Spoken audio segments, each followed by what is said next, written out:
Aujourd'hui, j'ai envie de te poser une question simple mais puissante. Pourquoi certaines personnes s'enrichissent pendant que d'autres passent leur vie à survivre? Tu crois que c'est une histoire de salaire? Alors explique-moi pourquoi certains qui gagnent très bien leur vie sont toujours dans les dettes. Pourquoi d'autres, avec un revenu modeste, parviennent à bâtir une sécurité, une liberté, voire une fortune? La vérité, c'est que tout part de là, dans la tête. La façon dont tu penses l'argent, les décisions que tu prends tous les jours, les habitudes que tu répètes sans même t'en rendre compte. Dans cette vidéo, on va parler de 6 comportements qui maintiennent les gens dans la pauvreté. Mais surtout, je vais te montrer comment t'en libérer. Comment créer de nouvelles habitudes qui t'ouvrent les portes de l'indépendance financière. Et pour commencer, j'aimerais que tu réfléchisses à cette phrase. Nous n'achetons ni vêtements de marque, ni iPhone dernier cri. Ça te surprend? Tu vas comprendre pourquoi cette mentalité est à l'opposé de ce que font ceux qui restent pauvres. Et pourtant, c'est elle qui mène à la liberté financière. Premièrement, dépenser tout ce qu'on gagne. Le piège le plus courant, c'est l'erreur la plus répandue.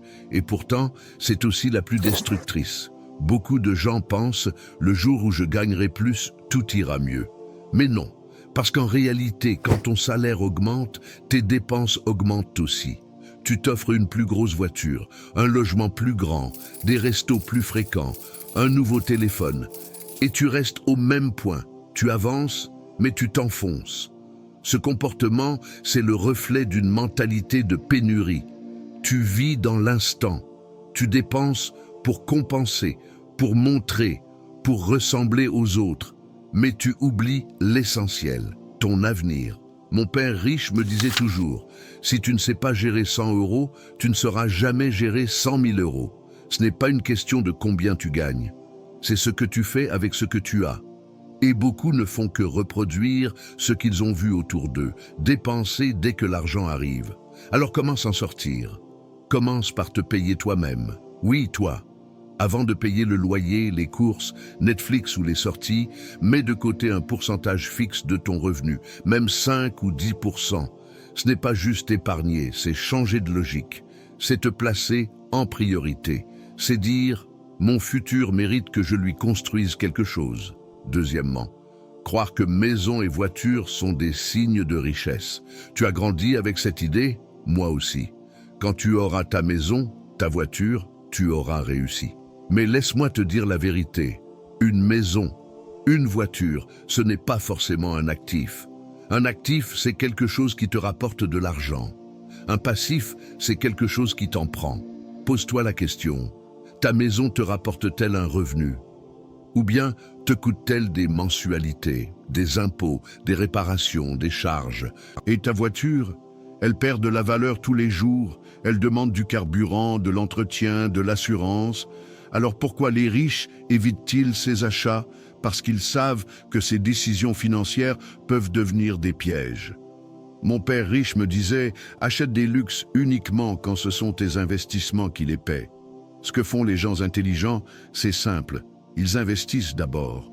Ils construisent une base d'actifs. Un appartement qu'ils louent, une entreprise qui leur rapporte, des actions qui versent des dividendes. Et une fois que ces actifs couvrent leurs charges, là, ils achètent la voiture, la maison, mais sans pression, sans dette.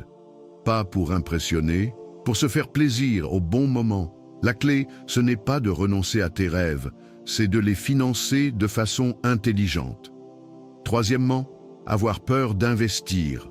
Le risque de ne jamais grandir. L'investissement fait peur. Je comprends. On te dit que c'est risqué, que tu peux perdre ton argent, que ce n'est pas pour toi, que c'est pour les autres, les riches, les experts. Mais réfléchis bien, qu'est-ce qui est le plus risqué? Essayer de faire fructifier ton argent ou le laisser dormir pendant des années? La réalité, c'est que ne pas investir, c'est perdre de l'argent. L'inflation grignote la valeur de ton épargne. Ce que tu pouvais acheter pour 100 € il y a 5 ans, aujourd'hui c'est 120 €, voire 150 €. Ton argent se dévalue lentement, sans bruit. Soit tu mets ton argent au travail, soit tu passes ta vie à travailler pour en avoir. Alors que faire? Commence petit, vraiment petit. Un ETF, un livret d'investissement, une micro-part d'action, une petite boutique en ligne, un projet annexe. Apprends en faisant. Oui, tu feras des erreurs, mais tu vas surtout apprendre des choses que tu n'aurais jamais découvertes sans passer à l'action.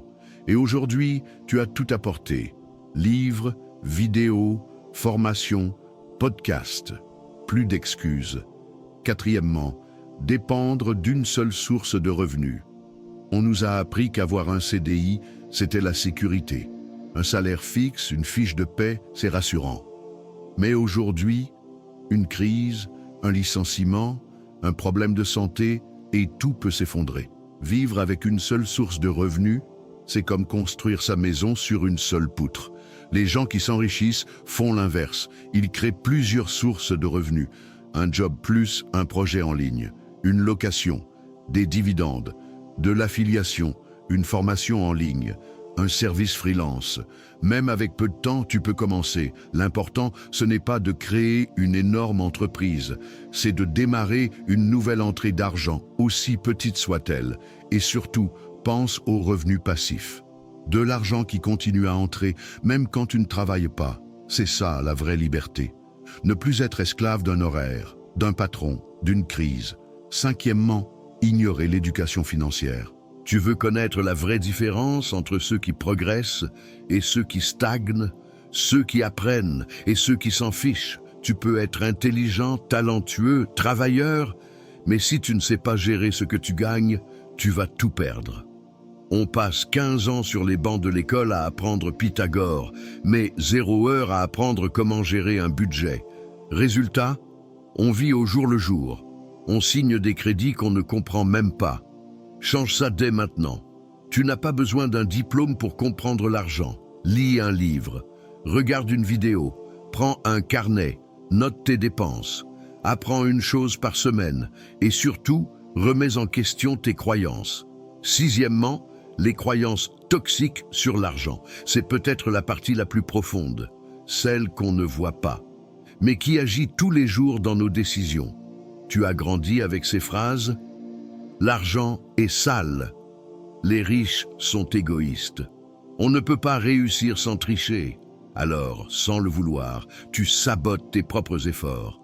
Tu refuses des opportunités. Tu dépenses dès que tu gagnes. Tu penses que ce n'est pas pour toi et tu restes coincé. L'argent n'est ni bon ni mauvais. C'est un outil. Et comme tous les outils, tout dépend de comment tu t'en sers. Tu as le droit de vouloir mieux. Tu as le droit de réussir. Tu as le droit de sortir du schéma que tu as connu. Conclusion. Tu as le pouvoir d'agir. Tu n'as pas besoin d'être un génie. Tu n'as pas besoin de tout savoir. Tu dois juste commencer. Commencer à épargner, à apprendre, à investir, à créer un petit revenu à côté. Et surtout, commencer à croire que c'est possible. Oui, tu auras peur. Oui, ça ne marchera pas toujours du premier coup, mais chaque pas te rapproche d'un futur plus libre. La vraie richesse, ce n'est pas d'avoir un compte en banque plein, c'est de vivre sans dette, de faire des choix en paix, de savoir que tu contrôles ta vie, et cette vie, tu peux la construire avec volonté, discipline et de meilleures décisions chaque jour. Si tu veux qu'on continue à parler d'argent, de liberté et d'indépendance, abonne-toi à la chaîne. Laisse un commentaire pour me dire quelle erreur tu veux corriger en premier. À très bientôt pour les prochaines vidéos.